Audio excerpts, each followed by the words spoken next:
Paul didn't know this at the time, but he had invited some of the most high-ranking scientists, agents, and generals into his home to make the case about the national security concerns of these craft.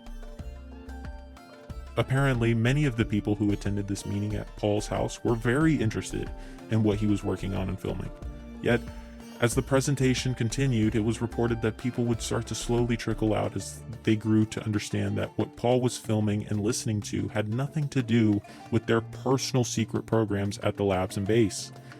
By the end of the presentation, when Paul really began delving into the alien aspects of his national security concerns, only a few people of the original crowd had remained. One of the men who worked at the nearby labs was Dr. Robert Fugate, and it was reported by Greg Bishop that he had stayed for the entire presentation and had a particular vested interest in Paul's work, along with the device he invented. According to Greg Bishop, Dr. Fugate allegedly had been so interested in what he saw during the meeting that it was purported by Paul that the doctor had broken into his house to secretly assess his equipment further. Allegedly.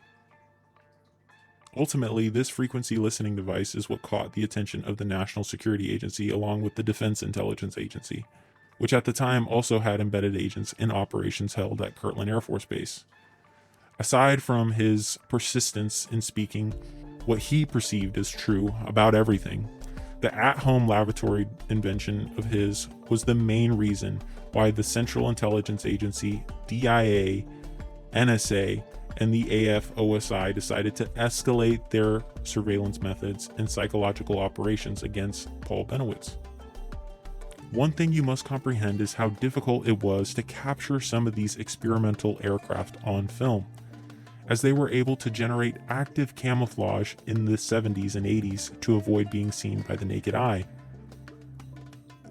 That's without even mentioning the incredible speeds and G-forces that these crafts were able to produce, which is why taking a clear shot of one without the aid of a frequency device, moving at speeds that would normally break the sound barrier, as a photographer, could prove to be quite challenging even for the best cameraman.